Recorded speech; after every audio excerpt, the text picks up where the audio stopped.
अस्सलाम वालेकुम नाज़रीन, लोकल पॉडकास्ट के साथ साहिवाल में मैं लोकल पब्लिक में मौजूद हूँ। तो मेरे पास बड़े ही खूबसूरत जवान मौजूद है, साहिवाल के आशिक लगते हैं। तो मैंने इनसे पूछा करने क्या आए हैं, कहते हैं कश्मीरी चूड़ियों का दौर रहा है ट्रेंडिंग में, तो मैं अपनी जीएफ के लिए कश्मीरी चूड़ियाँ लेने आया हूँ। तो बात करते हैं। अस्सलाम वालेकुम ब्रो। अल्हम्दुलिल्लाह, अस्सलाम वालेकुम। शेर सुन के सारे अच्छा, कश्मीरी चूड़ियों का बता दे जरा। सारे सुन के।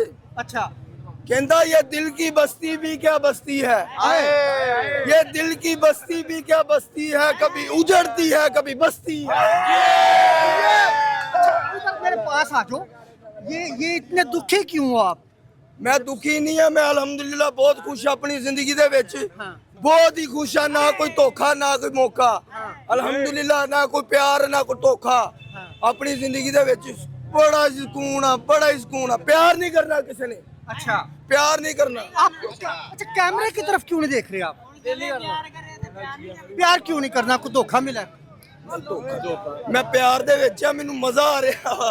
अच्छा, मैनू मजा आ रहा। अच्छा साहिवाल ਦੇ ਬਾਰੇ ਕੁਝ ਕਹਿਣਾ ਚਾਹੋ ਤੁਸੀਂ? ਸਾहिਵਾਲ ਦੇ ਖੂਬਸੂਰਤ ਲੋਕਾਂ ਬਾਰੇ। ਸਾਈਵਾਲ ਦਾ ਸ਼ੇਰ ਸੁਣਾਉਣ ਨੂੰ ਜਿਹੜਾ ਆਪਾਂ ਪਹਿਲੇ ਬਣਾਇਆ ਸੀ। साहिवाल दा ਹਾਂ ਸਾਈਵਾਲ ਦਾ ਪਹਿਲਾ ਸ਼ੇਰ। कहता ये साहिवाल का गोल चक्कर भी क्या चक्कर है, ਹਾਏ साहिवाल का गोल चक्कर भी क्या चक्कर है, तू मेरे लिए सिर्फ एक पूंडों की खक्कर है। आता जाता मेरे साथ खे ना, मेरी सिर्फ मेरे नसीबा नाल टक्कर है। ते हरे भरे रो तू साडे तो परे परे रो।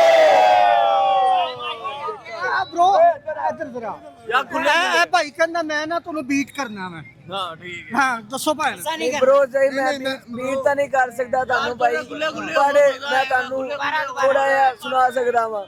परों को गोल जमाना उड़ान देखता है, परों को गोल जमाना उड़ान देखता है, जमीन पे बैठ के अपने मैं किसी दे कापी नहीं करता।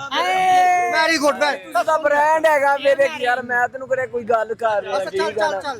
परों को गोल जमाना उड़ान देखता है, जमीन पे बैठ के सारा जहान देखता है। मिला है हुस्न तेज हुस्न की हिफाजत कर, संभल के चढ़ तुम्हें सारा जहान देखता है। के जा चांद चले जा, के जा चांद चले जा, छोड़ गया वो शख्स जिसके सहारे रोज तुम्हें देखता था।